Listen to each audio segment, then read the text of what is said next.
Good afternoon, everyone. Today, we will explore ancient Western philosophy through the lens of anthropology, examining not only the ideas themselves but also the cultural and societal conditions that shaped them. Philosophy does not emerge in a vacuum. It is a product of human society, influenced by political structures, religious beliefs, economic realities, and technological advancements. To understand the great philosophical traditions of ancient Greece and Rome, we must analyze the anthropological contexts in which they developed. The birth of philosophy in ancient Greece. Ancient Western philosophy is often traced to the 6th century BCE in Ionia, where the pre-Socratic thinkers first sought rational explanations for natural phenomena. Why did this intellectual shift occur? Anthropologically, we can link it to the unique political and economic structure of the Greek polis, or city-state. Unlike the centralized theocracies of Egypt or Mesopotamia, Greek city-states promoted debate, competition, and civic participation, providing an environment where intellectual discourse could flourish. The earliest philosophers, such as Thales, Anaximander, and Heraclitus, attempted to understand the cosmos without reliance on mythology. Their pursuit of arche, the fundamental principle of existence, marked a shift from mythological explanations to systematic reasoning. This reflects a broader societal transition. As trade expanded and interactions with foreign cultures increased, so did the need for logical frameworks to explain the world beyond religious doctrine. Socrates, Plato, and the polis. Moving forward to classical Athens, we encounter Socrates, Plato, and Aristotle, figures who profoundly shaped Western thought. Socrates, famously, never wrote down his teachings. Instead, he engaged in dialectical conversations, questioning moral and ethical assumptions.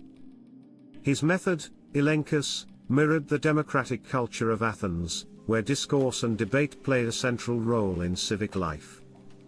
Plato, his student, was deeply affected by the political instability of Athens, particularly the trial and execution of Socrates.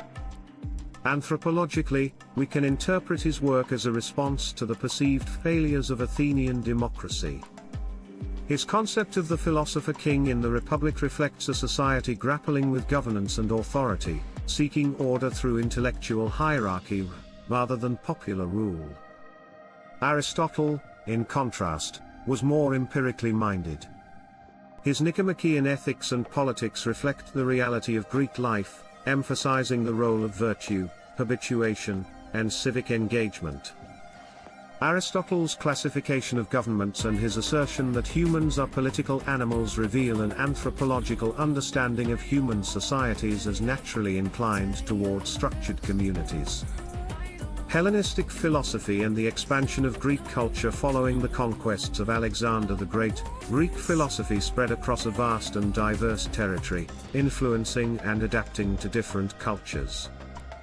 Schools such as Stoicism, Epicureanism, and Skepticism emerged, offering ways to navigate an increasingly cosmopolitan world. Stoicism, for example, emphasized self-control and rational detachment, resonating with the experiences of individuals living under vast imperial rule where personal agency was often limited. Epicureanism, focusing on moderate pleasure and the absence of pain, provided a philosophical framework for private life in an era where political involvement became increasingly inaccessible for many. The role of Rome and the transmission of thought. When Rome absorbed Greek intellectual traditions, it adapted them to its own pragmatic and legalistic culture.